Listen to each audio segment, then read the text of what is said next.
Hey guys, welcome to part 3 of What If Madison's Family Joined Rick. In this episode, we are going to look to how Strand will take the news that Shane essentially would rather have had Madison's family just disowned, left behind, or if nothing will really come of it and it will remain a mystery to Madison's entire family and the rest of the group, and how looking for Chris will go. Let's get into it. So instead of Sophia getting looked for because she was brought back with Rick, it's Chris who was bit, but they're still looking because Travis. Everyone gets split off to look for him like they did for Sophia.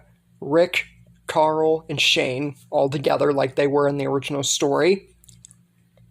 Except this time, with Madison's family in tow, Madison, Nick, and Alicia are 3 extra people alongside Rick, Carl, and Shane. But as for everyone else like Lori, Daryl, and them, they are all the same still, except the rest of Madison's family like Daniel and Ophelia and stuff. They're with Lori and them.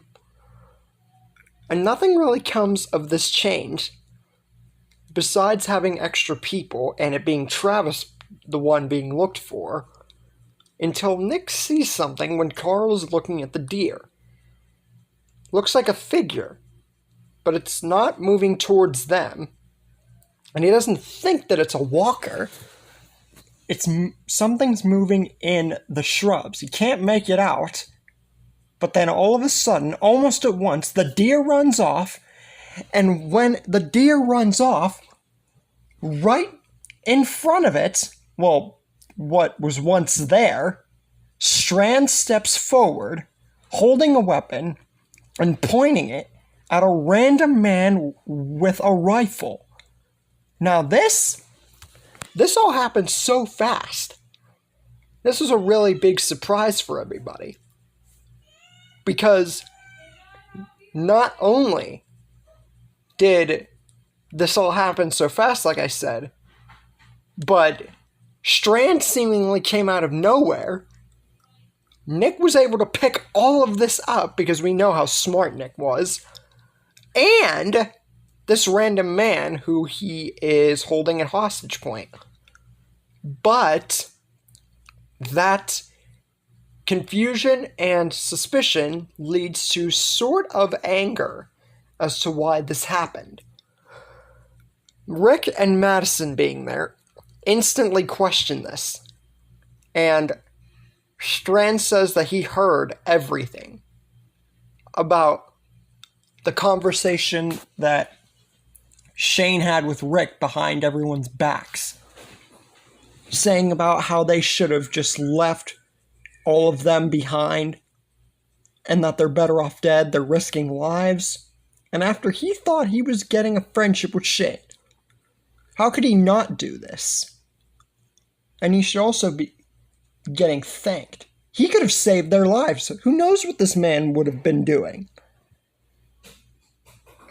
And Madison says, while this is true, Strand has no right to be pointing the finger at anybody, because for the longest time on their boat ride, he was lying.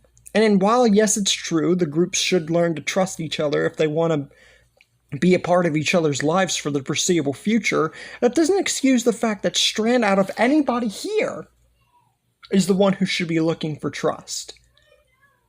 And Strand, here's the thing with him. He and Shane might have been alike in a lot of ways, but here's the thing. He was the more honest version of Shane. He was crazy, but at least he admitted to it. He owned it, unlike Shane, who just straight up, acted out of sheer desperation and will. So Strand doesn't really have anything to say here, so he just sucks it up and deals with it. Madison's right. he did lie to them for the longest time, but it was to foresee someone he loved. Afterwards, Rick and Madison go on to say that if they want to trust each other, they cannot have any secrets remaining between either sides of the group and have to come forward on any and all ends. And this includes Madison knowing about the whole Walker thing, and then Rick knowing from the CDC, them converging about that to the entire group way earlier on in the story. No secrets are left out at all. And everything seems to be going good after it's all dished out, even though the group's still split at this point looking for Chris. But there's one loose end. Otis, who is now, introduced, and what he was doing here. Otis is honest and says that he was just going hunting. He didn't see them, but he saw the deer. And he didn't know what was going on until Strand came out and grabbed him. But he does have a farm with a bunch of other people, the leader or, owner being Hershel, and says that they can go there for a place to lay low. Travis, once he hears about this, and I think that he would be there also, he would want to know if Chris was there. Because I feel that with Travis, putting him in this situation and being introduced to Otis in this sense, sorry if I didn't introduce it sooner, but having him be here and asking about Chris would be very beneficial. Once they get to the farm, Travis being very insistent, they almost instantly ask where Chris is before they think about anything. And of course, I think that since there's no cause of urgency besides Chris, they would wait for everyone to get there. But anyways, Hershel says he does not know of anyone named or that looks like the Chris that they've described, and says that he's sorry, but they could stay here, but he can't do anything besides that. Now, Travis takes this as well as you would expect. He was very hoping that Chris might have escaped here and just laid low and just having one of his moods. And unlike the biker gang, the gang that they met on the road and that killed Chris, Hershel seems genuine, so Travis isn't going to have suspicion about him. But that doesn't mean there's no one with suspicion. Since this almost happens instantly, and it's pressured into the moment, and Travis seems sincere and Hershel seems to be lying, 3 people deduce that he is. Daniel, Strand, and Shane. The most perceptive ones of the group know that Hershel is hiding something, and go to the best place, since they've already basically seen the inside, the barn. They think he has to be there. Hershel definitely is hiding something. And they find out what he's hiding. Although it's not quite what they were expecting whenever Daniel, Strand, and Shane all bust down the barn. And it's a bunch of walkers. Now this was definitely surprising. They weren't expecting this. And this is all happening just like one episode into going to the farm and everyone getting there. This would happen so fast, much faster than the original. This would be very instantaneous. And now Hershel's not going to hate Shane in the moment this time and want him off the farm. He's going to hate Shane, Daniel, and Strand. Because this time, the whole secret of the walkers in the barn wasn't known to them. So he didn't really have a chance to get them away. And it was just happened so fast here.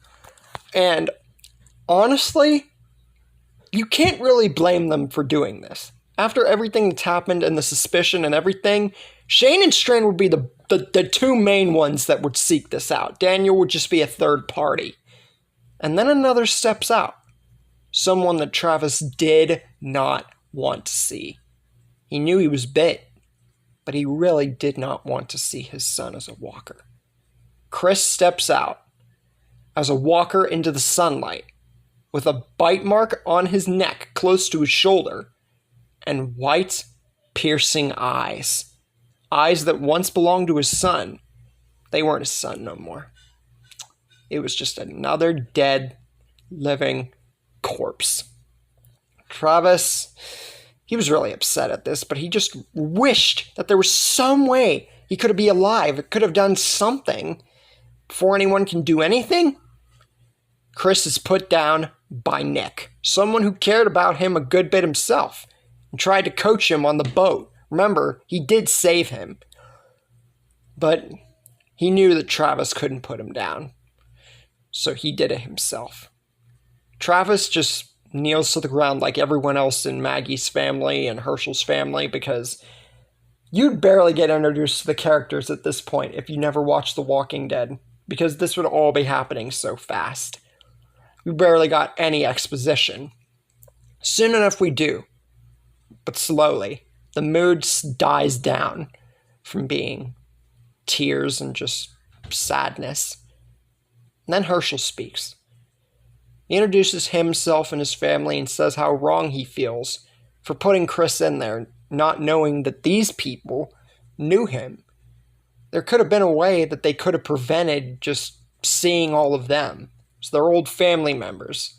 And now Hershel actually sees the light.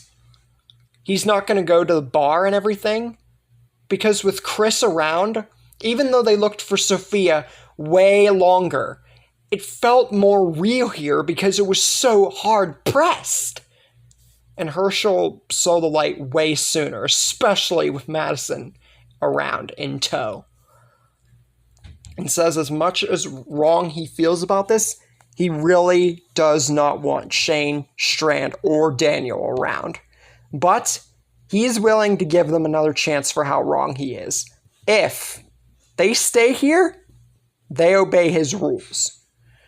And it's his farm, so he will not kick those three out or any of them if they follow his rules and don't pull any crazy stunts again. He understands why he was wrong about the walkers and Chris, but that doesn't excuse the fact that it's his property. Madison's the first to agree to this and says that everything happened so fast they barely got time to explain why this was all going on. But she promises that the group will definitely put in their work to make this place fit for them and make up for what they just did.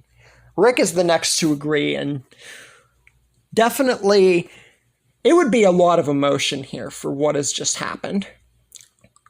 But with all that out of the way, and essentially most of Season 2 already being concluded, how many changes will this result in? And with Madison's family and problems basically solved, how will this play into later events in the story? Will they be better? Or could this make things even worse? And that's where we leave things for the moment. Hope you guys enjoyed part 3 of the series.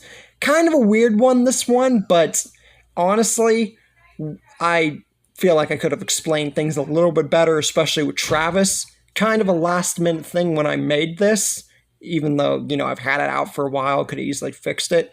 But I hope you guys enjoyed nonetheless.